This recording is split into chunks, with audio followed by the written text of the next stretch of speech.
Greetings to thee for joining us here at the old Starbase 80. I'm your old pal, your space pal, Captain John. Get the microphone a little closer. And it's Sunday. It's a Sunday. That's the day we do these shows. Sunday's always special for me because I watched a lot of Star Trek on Sundays. Frequently Star Trek, especially Next Generation. I was living in New York at the time. Channel 11, I believe, was showing the Next Generation, and they would do a rebroadcast Sunday night. And usually my wife would go to sleep and I'd be up, just watching TV all by myself, and I would be watching the rebroadcast, just, totally nerding out. And in syndication, it was very frequent that after like 11 p.m., Star Trek would be shown. So Sundays always feel like a Star Trek day to me. They also feel like a pro wrestling day. I would watch pro wrestling on Sundays too. You know who also watches and enjoys these things? My co-host, the commander over here at Starbase 80. The best damn first officer in the fleet. I don't care what anyone else tells you about Una or Spock or no. This is the real deal, folks. It's Flobo boys. Well, this is kind of a weird situation because I grew up in the same town that you were in and watched the same channels, but Saturday night feels like Star Trek to me. Captain, what kind of alternate universe are we living in? What's up? The first showing of an episode would happen on Saturday night, and this is totally bragging, but I was usually doing a comedy gig on Saturday night. I was like usually eating glue, but that's cool. You're so much younger, folks. It's because he's so much younger, not because he just chooses glue over watching a show. Imagine. I'd rather. What's up, Keith? What's up, Griffin? Oh, sorry, Chris. Yeah. There's not me saying it. Chris, aka Griffin Pitcher. One of these days, maybe I'll get Chris to tell you the story of why he's Griffin Pitcher, even though he's Chris. It's a really sweet story, if I remember correctly. But it basically has to do with other people are really weird and they're kind of dumb. Oh wow. And so he had to do that. And Keith, our good friend Keith, the Catchian himself, is here. Good to see you there, Keith Jacobson. We are. I can feel the excitement. Can you feel the excitement, Flobo? In my loins, or we are talking appropriate. About it. Very appropriate for this episode. Yes. Can you feel the excitement? Yes, I can, Captain. That's why I'm here. And all the female fans of the show swoon. Sorry, poorly timed sip. The magic. Oh yeah, check it out. Okay, so Craig Lubin, who's a genius on every level. Great. Says, morning, gents.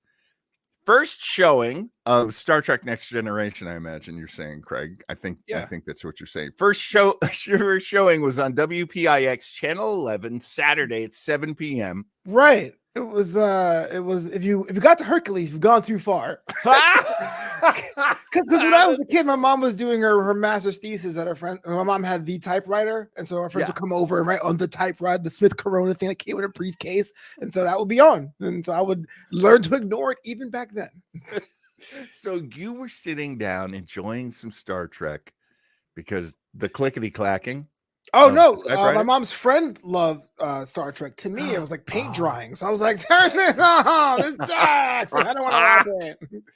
But Craig points out that the first showing was Saturday night at 7. I do remember that, and then the second showing was Sunday after 11 p.m. There you go. So what doesn't Craig know? Well, I'm telling you, I have yet to find out anything he doesn't know. Mm-hmm. Let us discuss this episode of TOS, the original series of Star Trek. This is Amok Time. Now, Amok Time, like much of TOS, the original series, is not just canon, but it is considered, just the absolute foundation upon which all Star Trek is built. How do you feel as a newer fan of Star Trek, Commander Boyce? How do you feel now, having seen this episode? Let's just get to your overall reaction. So it's one of those things where, in a good way, it feels like it's a super long episode. So this is what Anthony Zuiker, who's claiming the fame with CSI, was like feature television, right? It feels like a movie in a single episode in all the good ways. I can tell it's so different from all the other episodes in TOS that it's again, I haven't seen the reviews. This is either going to be considered one of the best episodes of the show or the worst episodes of the show because it's so different tonally, structurally, the way it progresses. I enjoyed it. There's a lot of small gripes that I have, which I'll definitely say here for your listening pleasure. But ultimately, it was a good episode. Yeah, it's really very true what you're pointing out. It was in many ways a very different episode. This was the 5th episode produced for season 2 of Star Trek. It is the first one that hit the air. It aired on September 15th, 1967.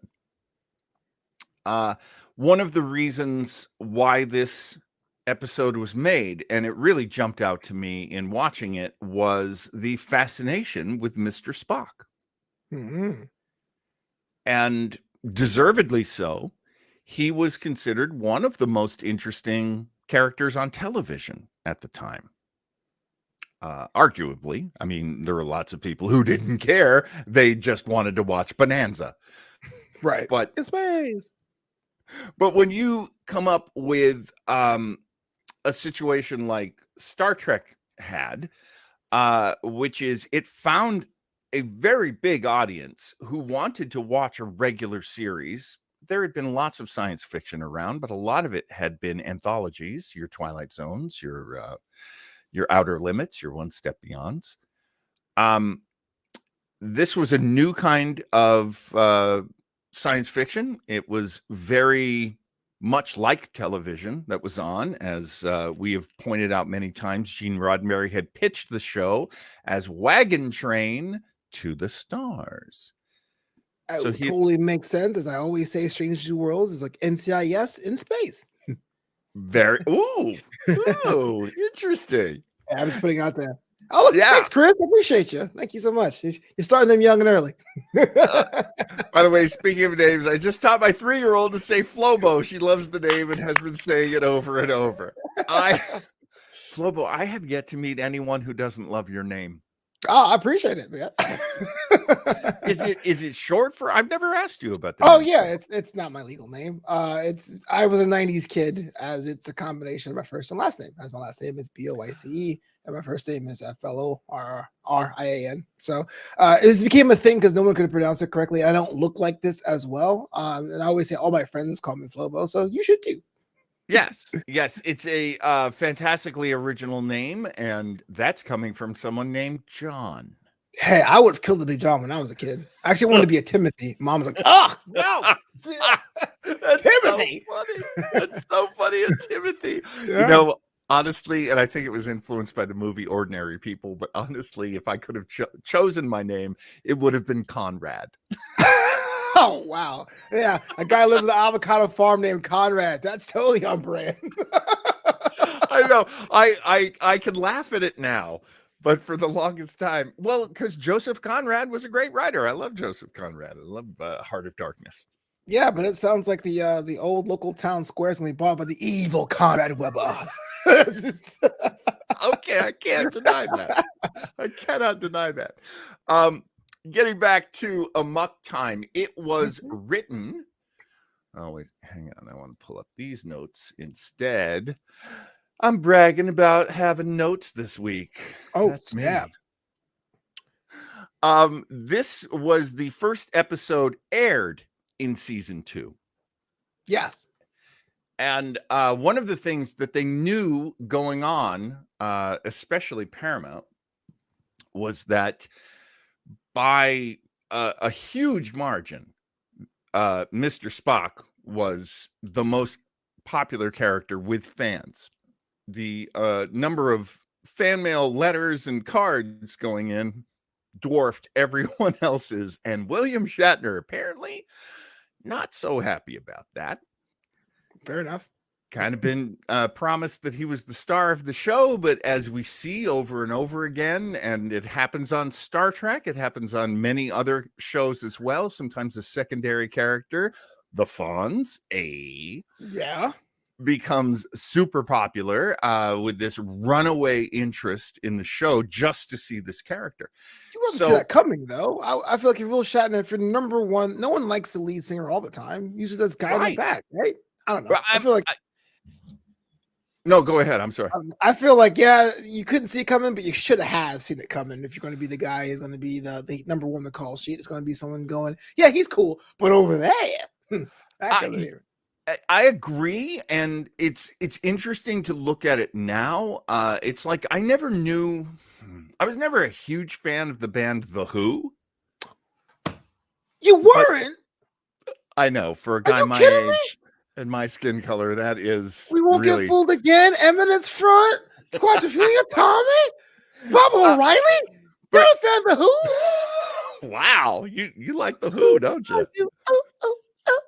The nice thing about The Who is Roger Daltrey's a great frontman, but yes, as you point out, almost every moment I spent watching the band, I was always looking at Pete Townsend. Pete Townsend was an incredible guitarist and great showman. You don't like The Who. You think you know a guy. Eminence Front is one of my favorite songs of all time. Is it really? Yeah, it is actually on the worst album. It's hard. It is. I love The Who. I love Foreigner. That's my my rock obsessions. I moved into a dorm room in college, and the kid next door, who had the personality of a stick, he was so nothing.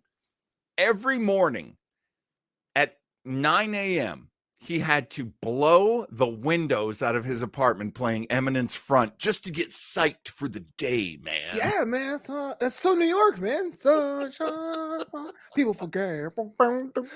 And that kind of goes with your love of CSI, right? Because yeah, I mean CSI. I can't say I say this, but CSI made it cool because like everything is cool with like close up shots of bullets and like flesh flying everywhere. But yeah, it did help. Okay, how do we get back to the original subject here? Yeah, Vulcan Blue Bloods. Go ahead. Yeah, Vulcan blah blah blah. Okay, season 2 was a very different season for Star Trek. Did you I only bring this up because I was going through the notes on this and I found something that you've pointed out in the past, Flobo, which is that the theme song sometimes sounds like a classy sort of semi-classical strings and horns and the whole orchestra moving, but sometimes it sounds like a lounge song. Yes. That happened at the beginning of season 2. Interesting. I didn't know this. As the first episode aired in season 2, this segment debuted the new second season opening credits. DeForest Kelley's name is added to the starring cast. He's no longer just a guest. And the theme music was extended, and it had a female soprano voice, Lulie Jean Norman. Lulie Jean, would you get out there and sing some of that Star Trek for us, Lulie Jean? Oh, yeah, Tiffany Network. On the Tiffany Network. Good point. And the percussion was added, so all those bongos and all that kind of lava lamp lounge kind of sound. Oh no, you couldn't hear it because it's still mixed terribly. Because it's like the Will Shatner, the James Kirk stuff is on the left channel and it's muted. I have to pump it up to hear it, and I feel so old every time they do that intro. And I listen, and it goes back to the episode. I go, ah. Paramount Plus, what are you doing? Paramount Plus, get your poo together, for heaven's sake. I couldn't believe it watching the credits last night. I was like, you still haven't fixed it. I can't. It's their flagship show. Like, fix it. Yeah, like Kenan Thompson's character. Fix it. See, you're the man. No, that anchor captain. Okay, so we've got in this episode, Amok Time. It is written by Theodore Sturgeon. La la la. Written by Theodore Sturgeon. No big deal. Let's move on. No, wait, no. Theodore Sturgeon is a huge deal. Mhm. I didn't realize this till I was doing the research earlier today, because I don't plan ahead very well. What the? Okay, so I found this in Wikipedia. I'll try to go through it quickly. Though not as well known to the general public as contemporaries like Isaac Asimov and Ray Bradbury, Theodore Sturgeon is well known among readers of mid-20th century sci-fi anthologies. At the height of his popularity in the 1950s, he was the most anthologized English language author alive. What does that even mean? There was a ranking? He appeared in anthologies more than any other author. Huh. Does that mean he's good or available? I can't tell you. I'll do it. Well, one of the things about Theodore Sturgeon was he was a slow writer. That actually figured into Amok Time, because NBC knew that they had lightning in a bottle with Spock. So in the first season, they were like, we got to get like the origin of Spock or some backstory to Spock. We got to do some Spock stuff. And they were like, well, Theodore Sturgeon's really good at this. Let's get him. They were like, good. Theodore Sturgeon, here's a bunch of money. Write us an episode. And Theodore Sturgeon was like, okay, guys. Was he hanging from a tree? Where's my... He's a slow yeah, he's a sloth. I wasn't sure what you were saying at a moment. I was like, oh my God, it's this. It was like a hang time. I was like, will he catch it? Will he catch it? Oh, he did. Oh, Weber did. What a play. So Theodore Sturgeon, a slow worker, I imagine writing shorter stories was easier for him, and then they end up in anthologies because he's a very good writer. I don't know. That's just me guessing. I'm looking this up now. Wow. If you're like me, and you love old-time radio, especially old-time radio science fiction shows, I flipped out. I didn't realize Theodore Sturgeon had written some of my favorite science fiction radio shows. A Saucer of Loneliness from X-1, also from X-1, which was an anthology show. The Stars Are the Sticks and Mr. Costello Hero. What's really cool, especially about Mr. Costello Hero, I remember that one really well. It's very hard science fiction. It's very much the science part of science fiction, which is very cool. Theodore Sturgeon, in addition to his work on Star Trek, on Star Trek, he also wrote Shore Leave, which is another iconic episode. You and I will watch that at some point. Ooh. But he wrote an episode of The Invaders. Do you even remember that was a series at any time, Flobo? I'll be honest with you, man. It's sci-fi and westerns are genres that I knew tangentially. Like growing up where I was and where I grew up, it was kind of seemed out of the pale. My dad, you'll notice this sidebar. Caribbean people are obsessed with the American West. So I grew up with Bonanza and Patsy Cline and Elvis and all that stuff. My parents were all about that life.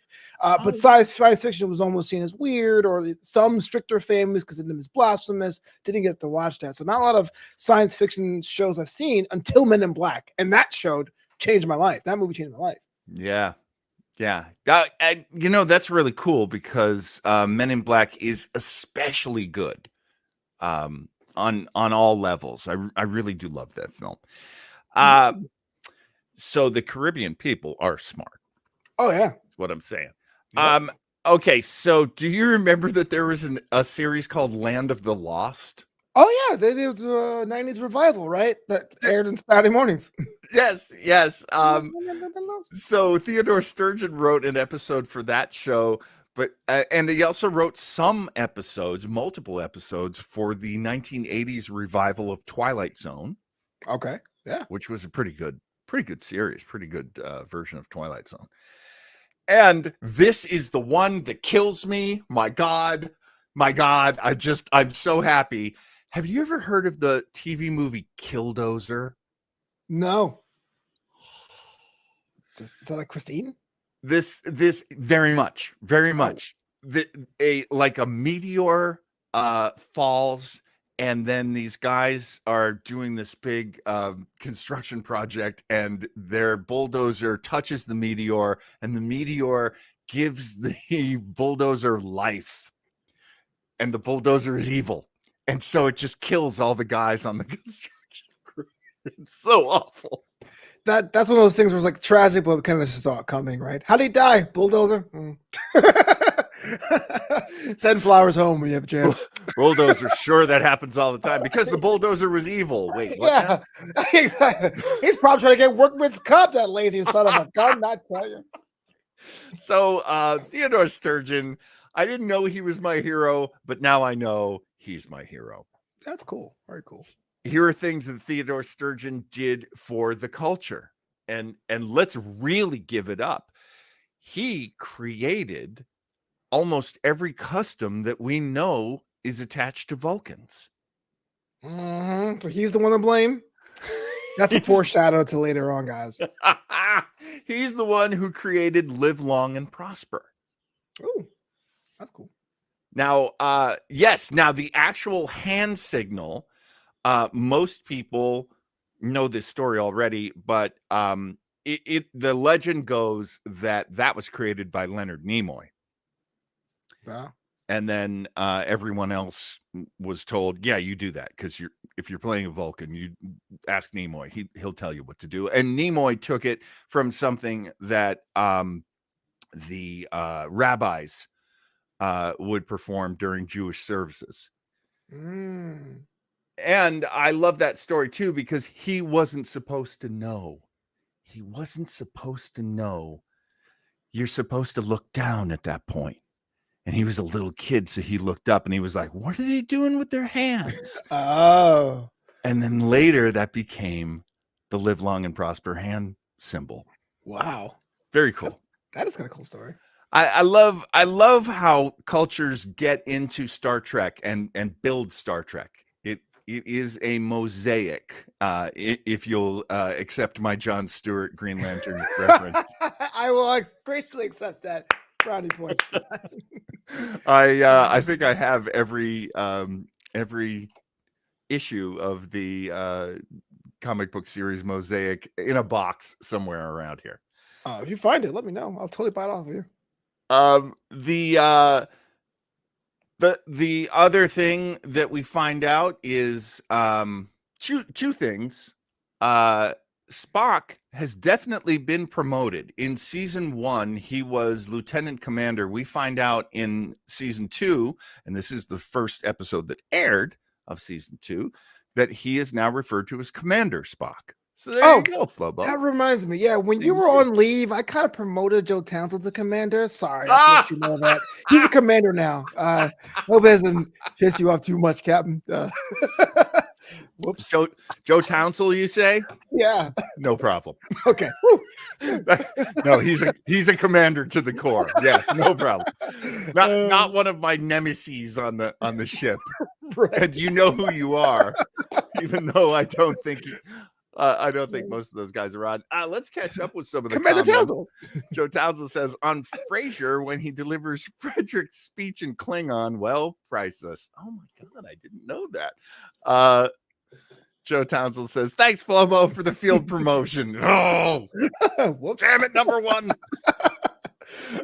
I did miss this. That's funny. Keith Jacobson says, Conrad. John Conrad. I think Chris is imitating his daughter. Flobo. His name is Flobo. I like Flobo. My name is Blade. Keith Jacobson says, Land of the Lost. Goofy show. Young Keith took that show so seriously. I loved that show. That was my jam for years and years. Sid and Marty Krofft were making some not fantastic science fiction, but it was there. when I'm referring to my nemesis, Chris says, Leo, the dark one. Well, he's actually quite pale, but and I'm only saying that, Flobo, because you were doing the what? You were doing that expression. I was doing, you have a nemesis. That was you're like, oh, he's white. What? I didn't say white. I said pale. I'm so pale as I sit here saying that. Joe Townsend said, oh, yes. Forgot to mention it was during his son's bar mitzvah that he delivers the speech in Klingon. That is just so great. Chris says, I'd run out of the room when the Slee Stacks came on. Land of the Lost was an intense show, everybody. Oh, yeah. Very, the Slee They Stacks fell into a crack, right? It ended up somewhere else. That reminds me of that show, Terra Nova. Remember that show at all? Oh, yes. Yeah, I really gave that show a try. Mm-hmm. I love that show because they had the guy on from Avatar. Jason and Clarke. he's the guy who says, no, it's the bad guy. Oh, yeah. That's gonna bother me. Stephen something, and he's the guy who's like, you're not in Kansas anymore. Yeah. He did that in like 3-4 different shows and movies. Well, folks, you're not in Kansas anymore. Yeah, that's his job. Craig Robinson, a little miffed that he missed out on the promotion handouts, Flobo. I don't know why you missed Craig. Well, we're half an hour in. We should probably start talking about what actually happened on this episode. Though Craig Lubin, yes, I totally agree. I had a huge crush on Holly on Land of the Lost. I had such a crush on Holly. But I was, I was a little boy. She was a little girl. And so, but I think that's when I was like, oh yeah, I definitely want to get with a blonde. You know what? We had similar aspirations when we were kids. I mean, come on. Ponfar. Yes, we're all feeling a little Ponfar right now. So let's start talking about it. I kind of love how it's described in Memory Alpha. I try not to steal from them too much, but this is how they sum up the show. Suffering through his first infliction of Ponfar, the Vulcan biological mating urge, Spock must return to Vulcan to marry his betrothed or he will die. However, when the Enterprise arrives at Vulcan, complications at the ceremony may endanger Captain Kirk as well. It's a very well-written little encapsulation. I must dig that. This is one of those plots that as it unfolded, the main thing we know is there's a lot we don't know. Mm-hmm. And what I like to describe this kind of plot as is, wait, what? Yeah. I mean, we spend so much of the hour, and you're right, Flobo, from what you said before about how it felt long. It felt like a feature film. It felt really big. And yet what happens? So little happens. We start the very first moment of the episode with Kirk being aware that, McCoy has told Kirk that something's going on with Spock. And we find out that he hasn't been eating and he's been very restless. And Nurse Chapel is walking past them. And I kind of love Majel Barrett playing Nurse Chapel. I kind of love how she's like, ooh, I don't want these guys to catch me. Ooh, this is awkward. Maybe I can get past them. Yeah. And then the doctor, her boss, Dr. McCoy, is like, hey, come on over here. What's in the bowl? What you got there? And it's Vulcan Plomeek soup, which is purple. I made you some soup. And she's bringing it to Mr. Spock. And it's, there's just a moment of Mr. Spock like, if I want something from you, I will ask for it. And his door opens up and the bowl flies out and hits the wall, and there's purple soup everywhere.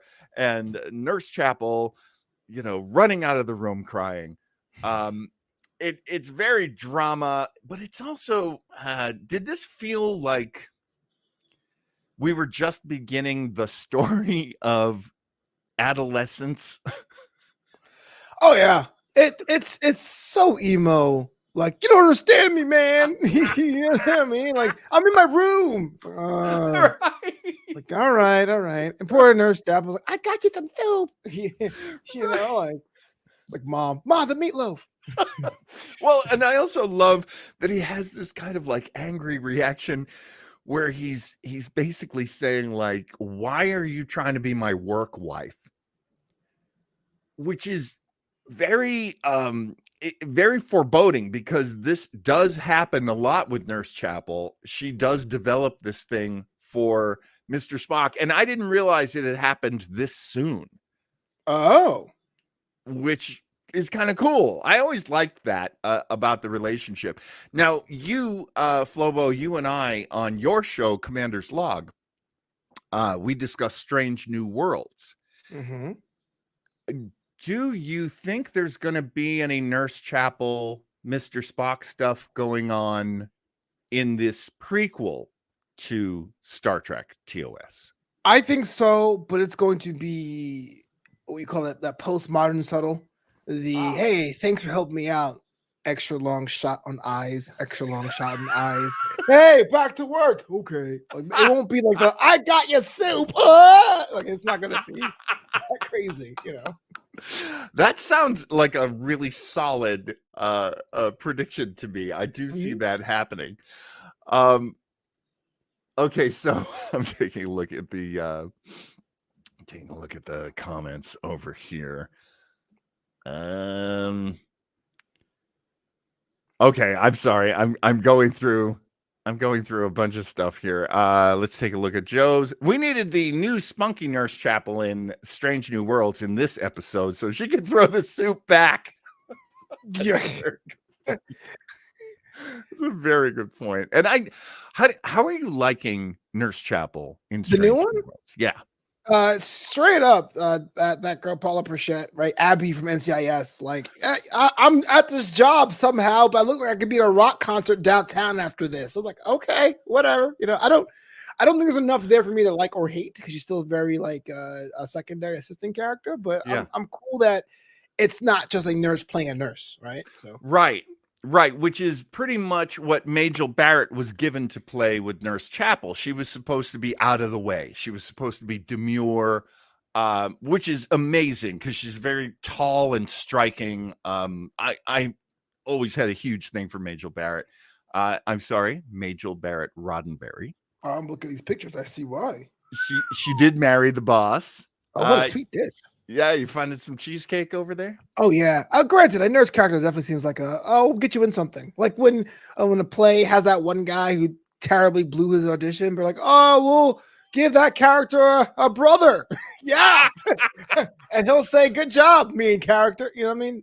Yes, and you're absolutely right. What had happened, of course, and you know this, is that she had been in the pilot back when it was called The Cage. The Cage, right.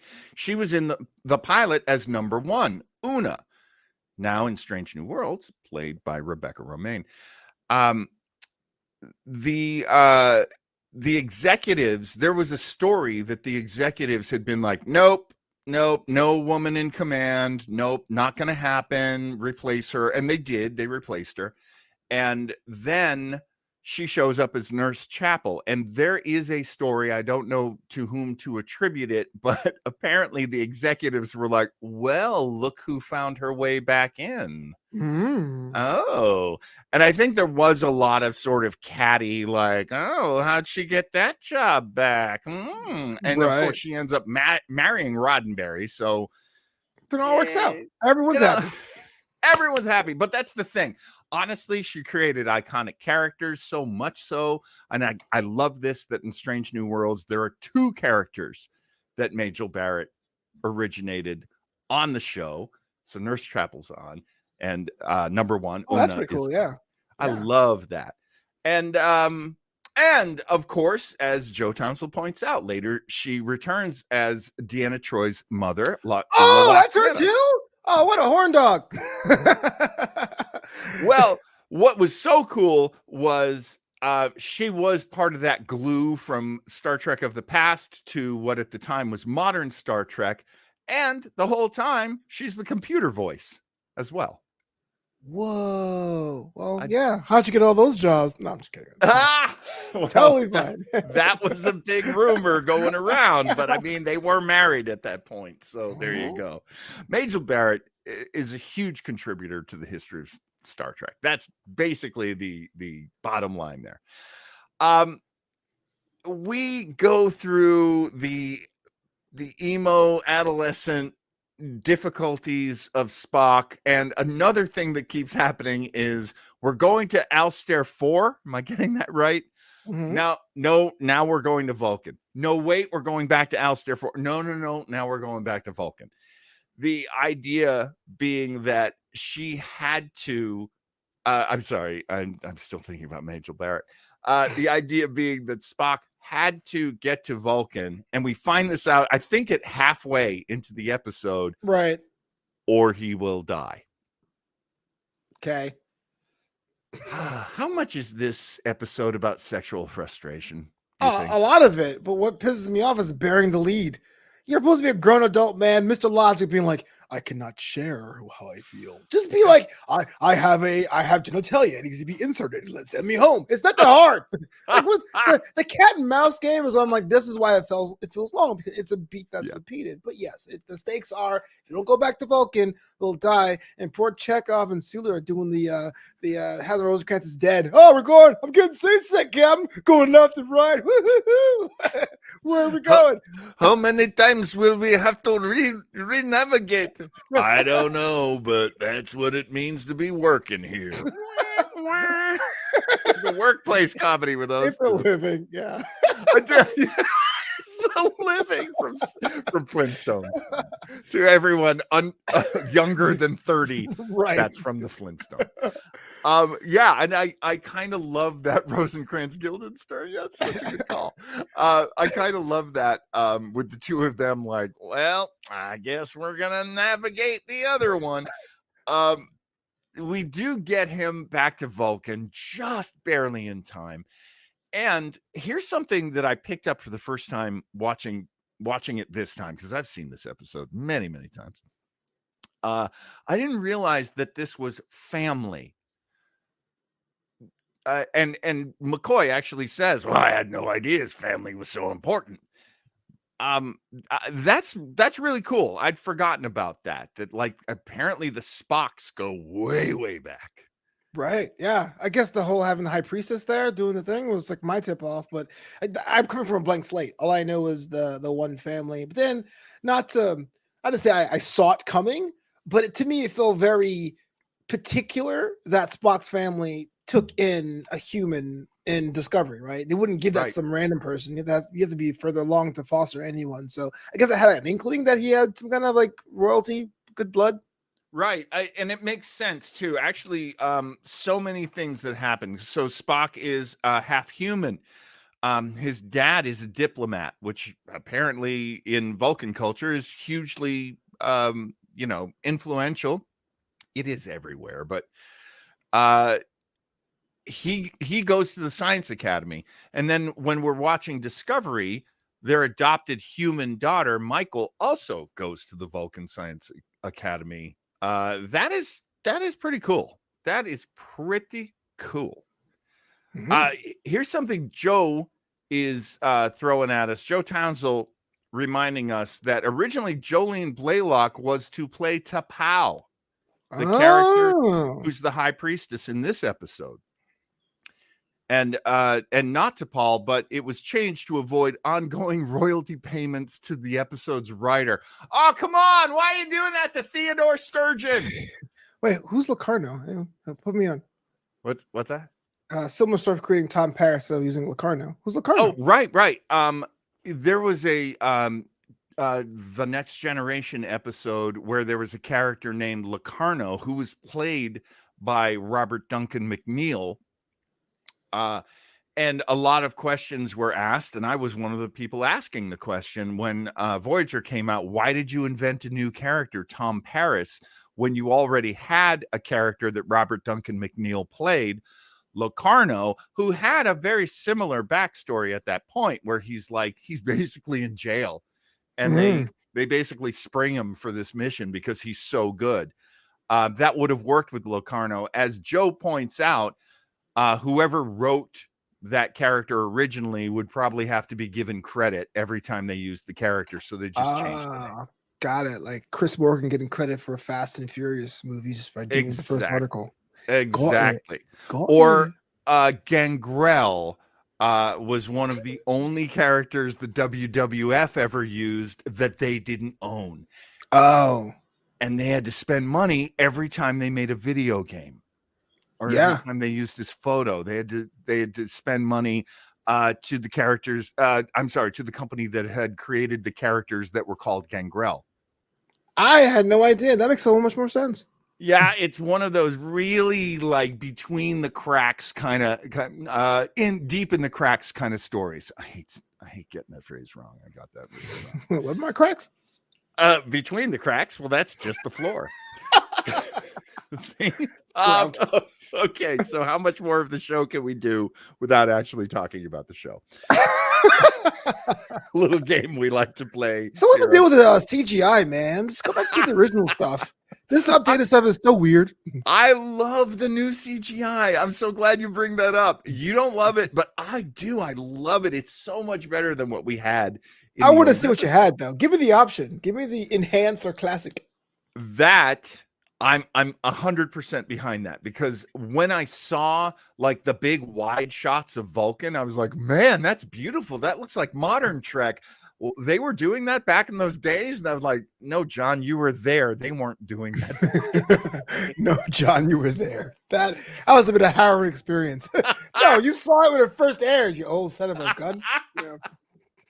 Oh, man. Okay, so when we get to the planet, there's actually a beautiful scene, and I really love that this happened in the first episode of the second season, where when they finally get to Vulcan, at this point, Spock is just a quivering mess. He has the cojones azul, if you will, the balls of the blue. Mm-hmm.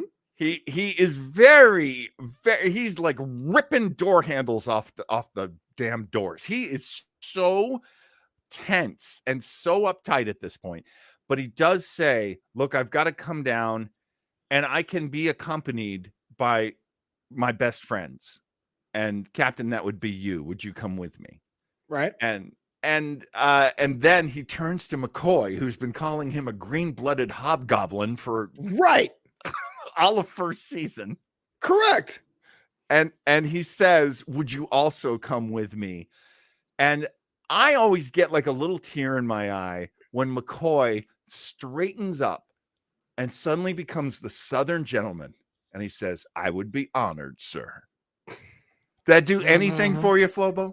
I'm just like, I know it had a little bit of a chuckle moment, but why did he in that moment say, come on down? after bickering with someone for so long, why would we even do that?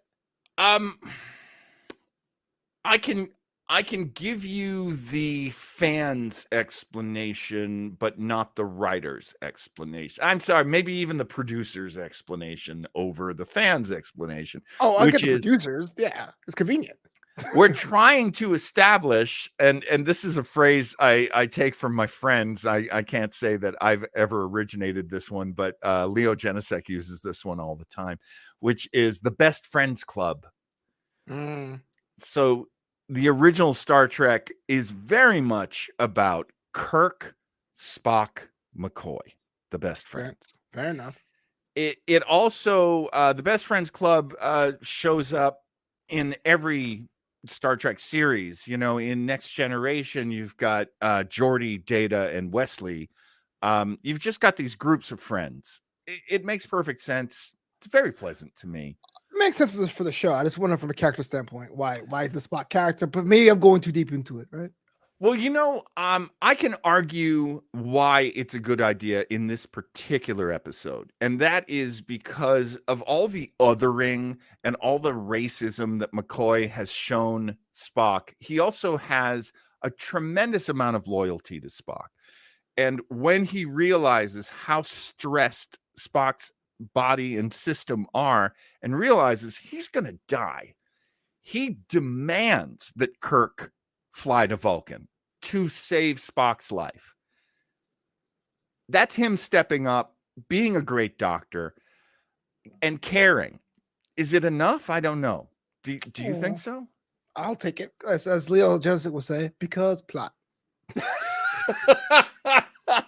I mean, there's we see it in the movies later too, that this contentious relationship really has a lot of love behind it. And I oh, Joe Townsell has a line which is, "You don't have points on your ears, boy, but you look like a Vulcan." Sheesh. What? What was that from? Keith Jacobson points out, I hadn't seen the remastered episode until watching for today's show. I like the new CGI Vulcan. Yeah, I'm totally with you on that. I just want the option. I want to see the option. I agree. You know, if it were a DVD, I would want to watch both versions. When we get to the planet, we've basically had it explained to us by Spock that this is an arranged marriage with T'Pring. He was really hoping it wouldn't happen to him being half human. I'm not sure that was unreasonable, that he was like, oh, I hope I don't have to go through Pon Farr.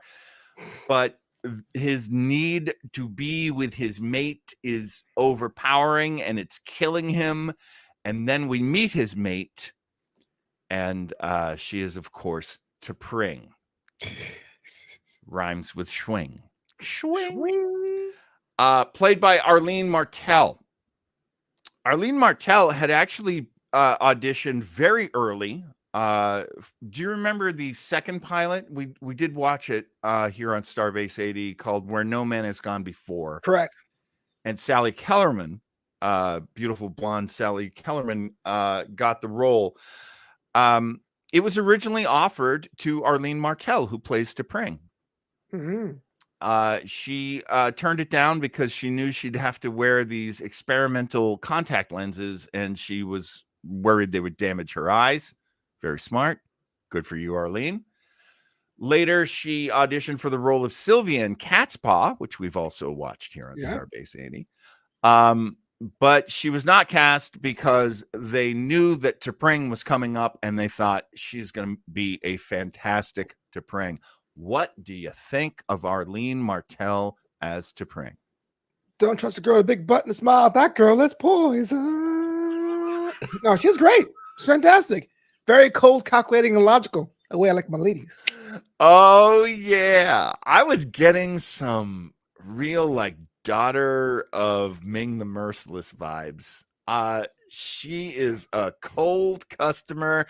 So beautiful, though.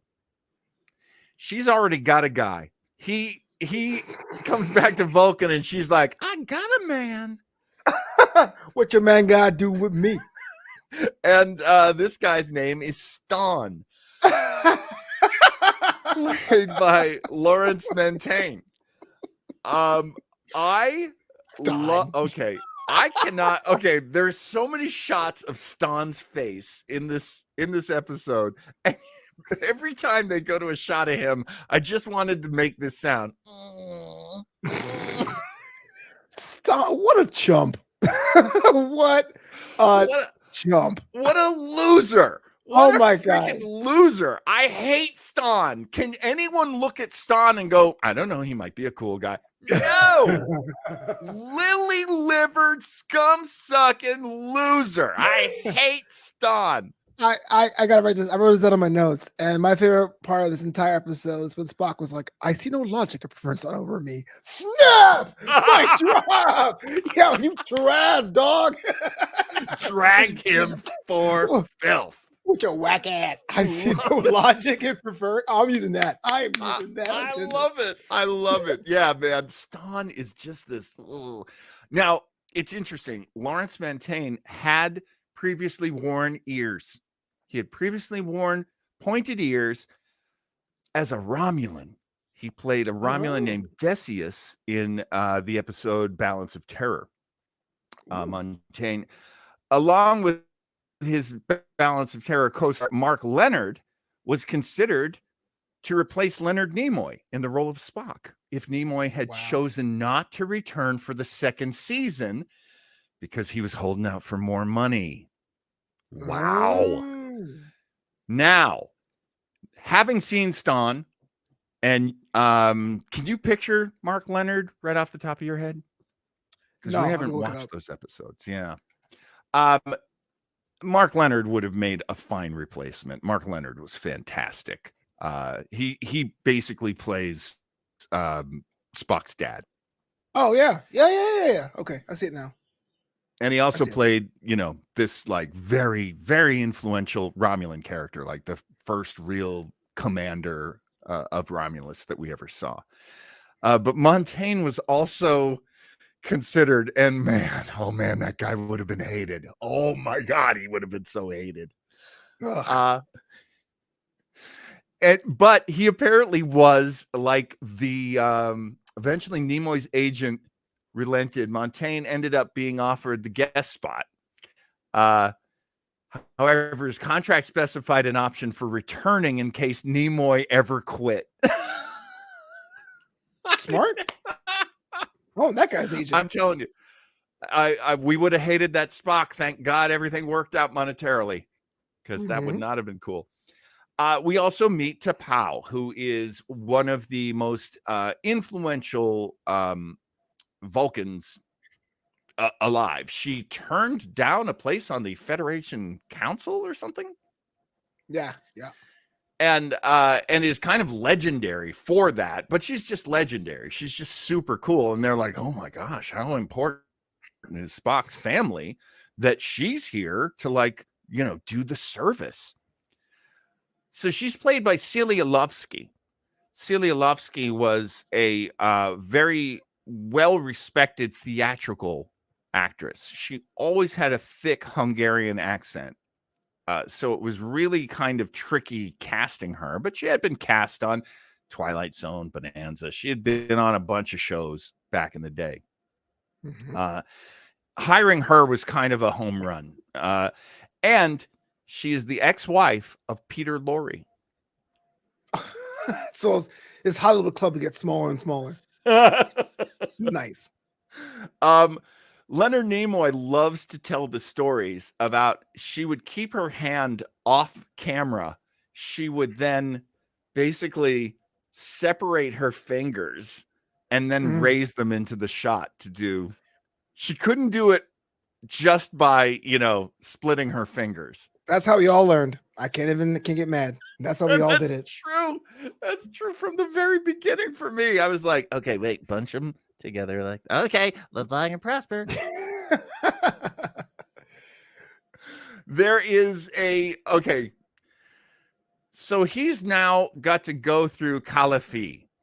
Oh God, is Kun something. I got to get it right. He's got to go through the Caliphie, but what's the full name of it? Kun ut Caliphie. Yeah. And he's so he's so off. See, that's wrong. That's wrong though.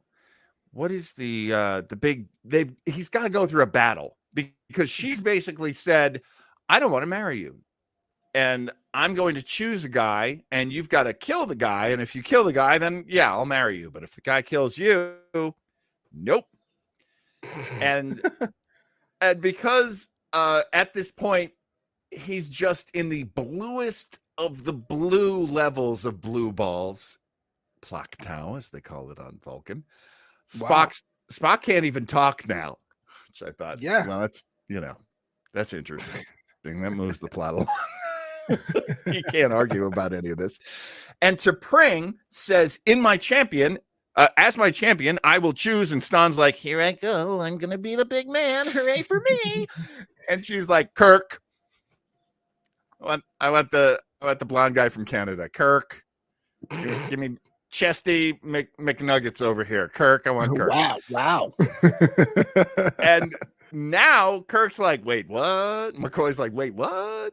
And T'Pau's like, oh, very good. Okay, start battling. Someone dies. You just totally just like did the voiceover and I've been done. Okay, start pretty paddling. good Let's go. Let's go. Hang on. I'm putting my fingers together. Live long and prosper, but not you, Kirk. And so there's going to be this big battle, and it is brutal because Vulcans are stronger, Vulcans are faster, and on the planet Vulcan, the air is so thin and it is so hot that Kirk's just not up to beating this Vulcan. But would he ever? I mean, No. it's so funny that it's like they came up with reasons, but I think a Vulcan could beat even Kirk. Yeah. Am I wrong about this? I mean, not when the cameras are rolling, but yeah. Oh my God, Joe Townsend talking about the guy who played Stan suddenly playing Spock. That guy would have been a great Spock in Spock's brain, i.e. lobotomized. Man, we hate Stan. Dang. We hate Stan. Joe brings up some great points. Like, where are Spock's parents, Sarek and Amanda, during this episode? That's a very Nothing's going on. do you not invite the parents on Vulcan? That's No, man. You let your friends and parents on the same vacation? I don't. And Craig Robinson perfectly nailing it down. That's a great Townsend tidbit. I can hear the cling in that text. That's great. Ding. We do very much. Oh, this is another one that Joe pulled out. Continuity gaff during Plock Tau. So that's like the ultimate sexual frustration. Spock's close-ups are intense in long shots. When Nimoy thought he was off camera, he's just casually leaning against the styrofoam wall. I guess we should be thankful he wasn't smoking. Because he smoked. Okay, so the big battle starts between Kirk and Spock, and then it becomes quite clear that it's to the death. And then who steps up? Dr. McCoy. Yeah. We get to the end of the first round, which I think is hilarious that the Vulcans do their death battle in rounds. Of course. They're not savages, John.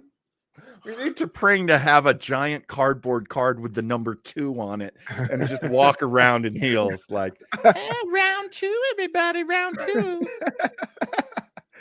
It's like UFC. Yeah, exactly. And I love how McCoy is like, is this how you do things down here?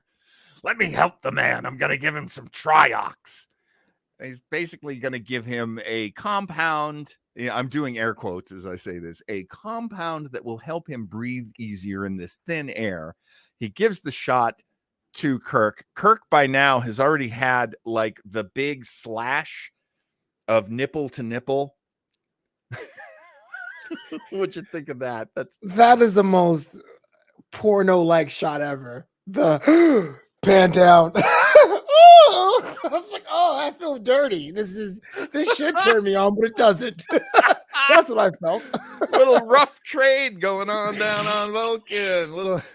Little brutal stuff going on down there. It's crazy. It's so classic Trek, very sweaty battle with like this, they make fun of it in Galaxy Quest with the I see you managed to get your shirt off.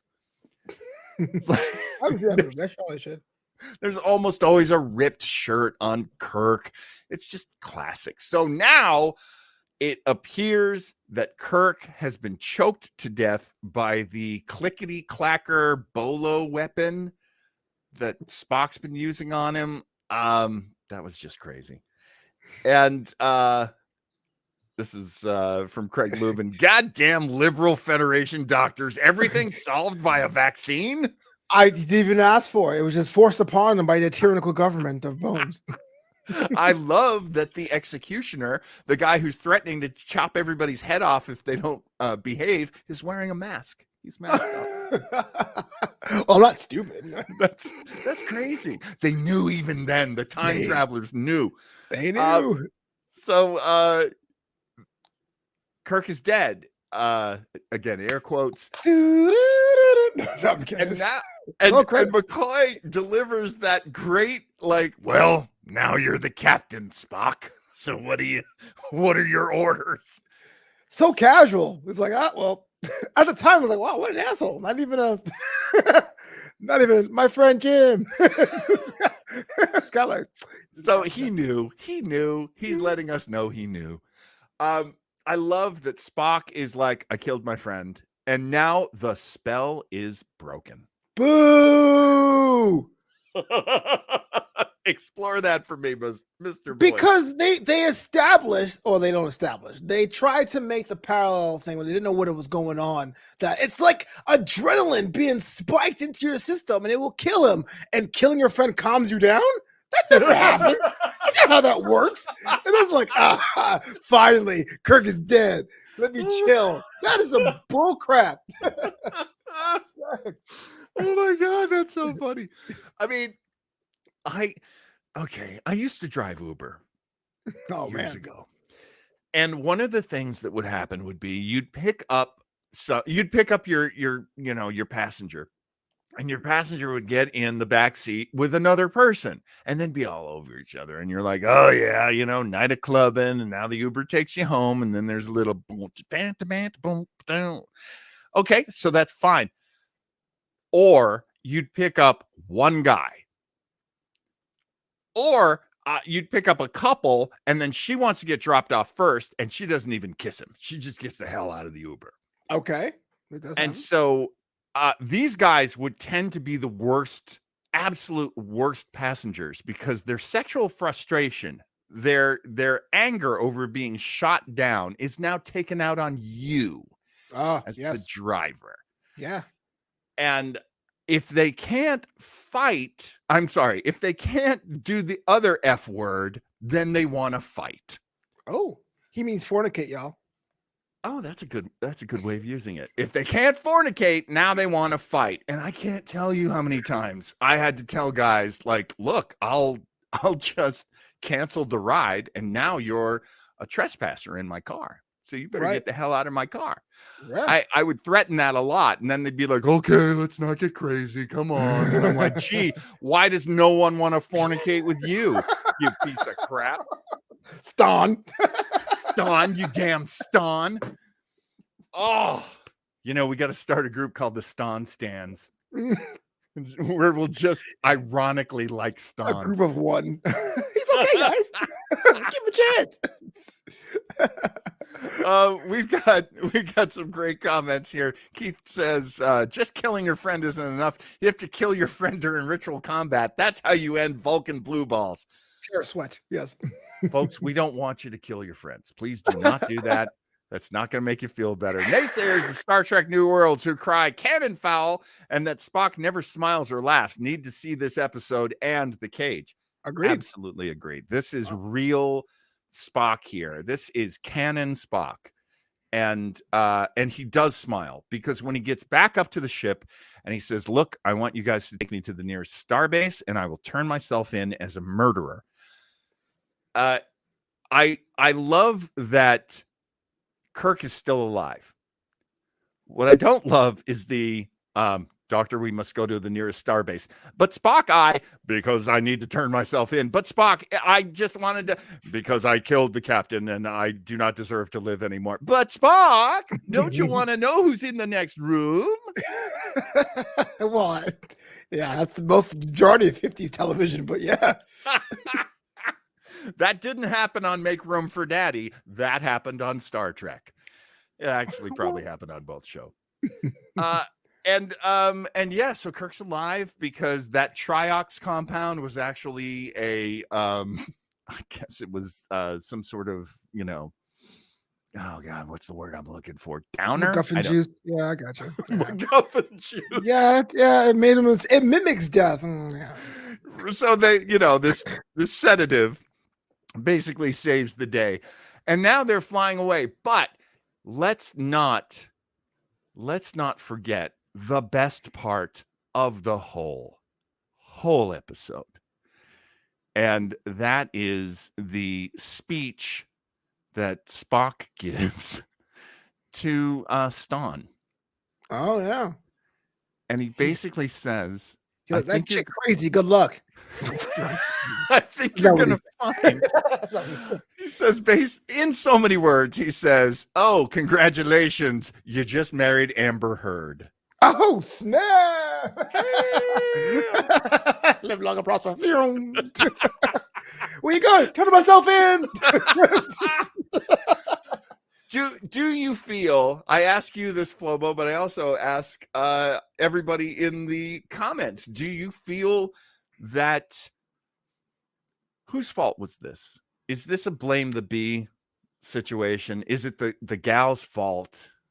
Is this all T'Pring? It's hard because it's desire versus tradition, right? So she can want all she wants, but I guess they're in a society where they can't break from that, and maybe you can blame the culture of Vulcans for having to go through the ritual, even though she wasn't all about it. But her logic was flawless. And her logic was flawless. Let's see if I can remember it, because I'm not finding it in the quotes I'm looking at here. I'm just gonna get it right. As you look, let's get it right. If Spock would have won, he'd have been so disgusted that she made him fight his friend. If Kirk would have won, and Kirk is like, I do green chicks. Sorry.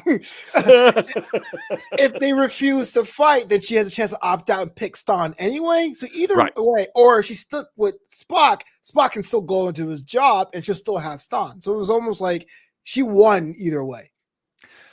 And he says that is flawless logic. Sounds like he's turned on, to be honest with you. Honestly, well, I mean, she's so hot to him right at that moment because she boxed him in completely. She basically gets what she wants. She wanted Stan, and she wanted to not. She mentions that Spock is a bit of a celebrity now, and she didn't want to deal with all the baggage of being with him. Which I don't know if that makes complete sense to us, but whatever. I'm willing to kind of go. Well, there's no social media on Vulcan. I could understand. You can't really tag anybody to flex if there's no one around. On Vulcan, celebrity culture is actually a bad thing. It's like, you live in the Upper West Side of Manhattan. Like, oh, actors, they're beneath us. Oh yeah, that's a good way of putting it. Its own planet with its own rituals. Upper West Side. I've been through that. Joe Townsend says, based on this episode alone, it's all on T'Pring, but we may pass blame all around based on what we've seen in the Star Trek New Worlds pilot and this week's upcoming episode, Spock Amok. Yes, because it is very not Vulcan to be traveling around willy-nilly through the stars. And that is creating, I mean, in the modern version of Strange New Worlds, they were a couple. They got engaged. She asked him, and he said, I thought you would never ask, because that's how they do it on Vulcan, y'all. Okay. It's the woman who buys the De Beers. Are you saying that them buying us jewelry is more logical, fellas? Fellas? You know what I'm saying, fellas. This guy up front, he knows. You know what I'm talking about. Are Flobo and I both from Stand Up? Yes, we are. Yeah, exactly. This guy knows. Oh, you know. You know. You ever notice when you're pond firing? Like all the time. We do get this great version of what it's like on Vulcan. There's also this othering among the Vulcans of Spock. He's not 100% Vulcan to them because he's half human. Yeah. Let me ask you a question though about the pond fire thing. So on the surface, and long-term fans walk me through this. On the surface, it appeared, past tense, that that's the only action Homeboy gets. Every 7 years, has to do it or else. But I've been told that Vulcans can have sex anytime. Just that pond fire is this super heightened like fire festival in your pants. But what I'm saying is, I feel that's a retcon that makes pond fire less special. Then, like if you can do it normally, but you still have this 7-year mountain on the horizon. I don't know. I feel like I would be less. I'd have been like, well, it's just pond fire again, guys. I'm just going to step off this boat and fly back home a month out. You know, Yeah. to me, it felt like in this show before that was established, it was like, holy shit, it got me. Like I need it now. You know what I mean? Like, Right. I don't know. Right. I think because he'd been holding it off so long, it was especially bad. Mhm. He was in denial. It's so funny how many things entered the culture after this.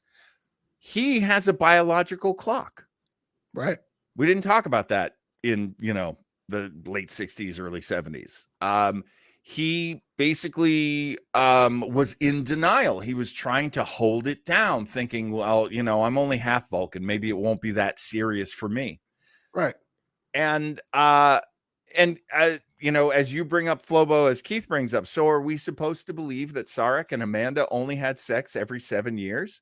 So I'm assuming no, because Strange New Worlds has that like engagement sex thing. Yeah. But I feel like if you have that nature, then what is Ponfar then? Is it like an admission, or is it like do old people just say it's my time and let the blood fever get them and kill themselves off that way? I don't know. Like that to me. So I understand the retcon of saying no, they're like us, but then in doing that it makes Ponfar seem less special.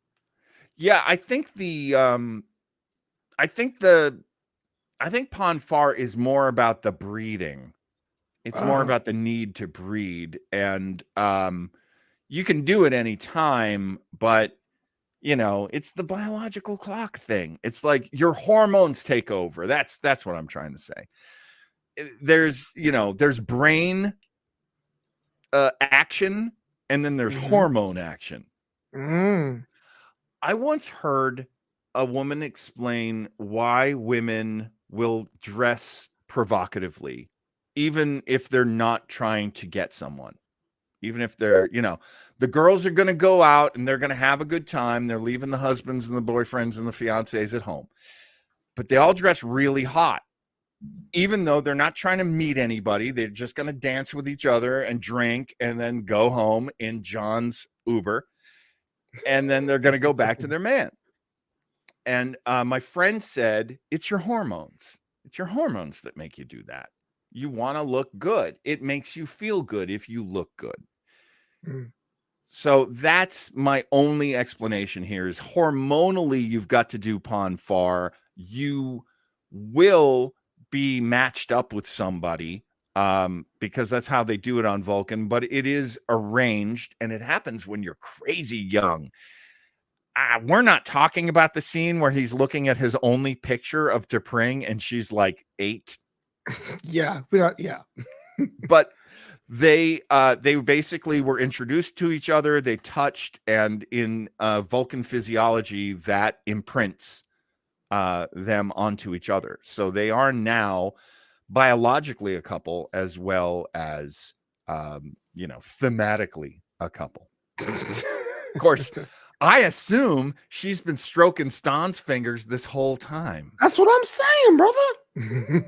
Yeah, I assume that's been going on. And what's great, quote unquote great, is at one point the totally Ponfarred Spock is he's like, Miss Chapel, thank you. Would you care to come deeper into the oh my god. So weird. That's what I was thinking. If he banging those Chapel, then I put a whole different direction. Imagine that. Absolutely. And then imagine that was the episode with if like T'Pring found out that Spock cheated and she used that as a reason to break up their marriage. It's so funny because there are moments when you and I watch Strange New Worlds where I go, there's a little bit of dynasty in this. There's a little bit of like powerful family, soap opera, Falcon Crest is SF, right? Little bit. And I don't hate it. I this is the kind of soap opera I enjoy. So that's fine with me. But yeah, it's really interesting. He is with T'Pring. He is married. He, quote unquote, they are married and now they just have to do the ceremony. And then that'll break his, and then they'll stroke each other's fingers. That's how Vulcans do it. And stroke. And that stroke those fingers. Stroke. Billy Squire made it into the show today. That is exciting. Yeah, and now that that's not happening in TOS, then there is a little bit of furthering. There we'll see a little more of Chapel and Spock, will they or won't they? And they never did, and that makes me feel good. Mm-hmm. I never wanted that to happen. Yeah. We'll see in Strange New Worlds. They seem to be playing their hand really fast in Strange New Worlds. So we'll get some idea of what's going on in the new version of Spock. Finally. There are pretty much no other notes for me to cover. What's on your notepad, Mr. Boyce? Covered a lot of it today, but I would say Moody Teenager Spock is something that's both hilarious and scary. Good point. Spock and Kirk arguing about paid time off. This really is the future. So Spock doesn't get laid at the end of it all because of grief. Man, that's lame. Poor guy just wanted to get his Vulcan bits wet. Damn, yes. Imagine if Kirk got Tasha Yard on Vulcan. People would be upset. Slice. Oh, man. Jim's dead. Anyway. So here's my biggest gripe here. Spock is cool, a cool Vulcan, but Vulcan culture as a whole just seems so randomly put together. Bells, gongs, arranged marriages, drawn out council meetings. You can only do one thing a day, it seems. Everything takes so long. Where are the grocery stores, comedy clubs, pawn shops, and DMVs? I have no idea. It's Vulcan, baby. I mean, you got to remember we're at this like top of a mountain kind of ritual place. When they go to the wide shot of Vulcan, you can see a city not too far away. So that's where, you know, the Vulcan subway and actually I want to say Blimpies. That's where you can go to Blimpie. They would have a Blimpie, yeah. And then, you know, like next door, there's like the arcade. That's when you put the Vulcan. All the off-brand stores, the Roy Rogers, the Kenny Rogers Roasters, the Blimpies. The Boston Nothing markets. but off-brands. Hardee's. Go over to Hardee's. Okay, so yeah, I guess that does it. Folks, this was an extra long one. I thought this was going to be an extra short one. Thank you so much for sticking with us. We had some really did you like the episode, Flobo? I mean, ultimately, I did. I think there's a lot to write home about. I just felt like it was a feature television episode. My gripes are more about Vulcan culture. Watching these shows out of order, after seeing the High Council meetings on Vulcan, we see the Navarre Alliance and Discovery. It just seems like everyone's like, yeah, they're old timey, sort of, but they're future advanced. But it's Wakanda, but it's the wilderness, and it's like, well, are they modern? Are it all religious based? Are they super logical? I think there's some inconsistencies there, but it's a very, very small gripe. For all the hours I've seen, this is one of the first ones where I felt like I was entertained top to bottom. So I dug it. Excellent. It is one of my favorite episodes. And I think it really did a lot of fan service at a time when shows weren't big on that. And they knew that people wanted to see more about Vulcans and that they thought these people with the pointed ears were really cool. And just the alienness of it all, being somebody who's our friend. He's alien, but he's our friend. And we stand by him. We go through hell for him. And that's very Star Trek, established in the second season. So pretty exciting that such important elements that echo to this very day, 50 years later, were introduced in this episode. If you haven't seen it, go see it. If you want to see it again, go see it. In the meantime, you can entertain yourself by going to the great entertainer known as Flobo Boyce. Me?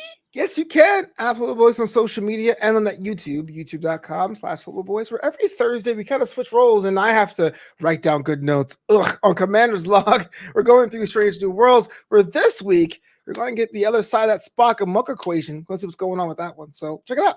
Going to be very exciting. There will be Ethan Peck as Spock. There will be the new T'Pring, and it's going to get steamy. Yo, going to get steamy down on Vulcan. I like me some Peck Spock. I think the nuance there, best character for me in that show currently. Absolutely. I really am a big fan of what Ethan Peck's doing. And whenever he does voiceovers, he sounds so much like Leonard Nimoy. It just makes me so happy. Yeah. Again, so much great Spock there. Folks, please join us again next week. Next week, we're going to do the episode that I had been teasing, and that is, oh my gosh. Yes, our man Bashir. Thank you. It's a holodeck episode of Deep Space Nine. And it's part of my ongoing mission to get Flobo to like holodeck episodes. No! So far, no soap. Ain't working. Not happening. He does not like holodeck episodes. I think this one's the one that Mr. Boyce is going to like. Be with us next week at 11 on the West Coast, 2 p.m. on the East Coast. We will be discussing our man Bashir. Flobo, let's get out of here, shall we? Ladies and Most gentlemen. logical, Captain. Would you please do the honors, Mr. Boyce? Live long and prosper. Boom. See, now I had to and hit Stan that is whack. Don't date Stan. He's bad news. No, he can't treat you like that. we hate that Stan. Illogical, baby. Like I'm logical. All I'm saying is give me a chance. Follow Flobo on Patreon. His birthday is coming up. Do it for his birthday. Follow Flobo.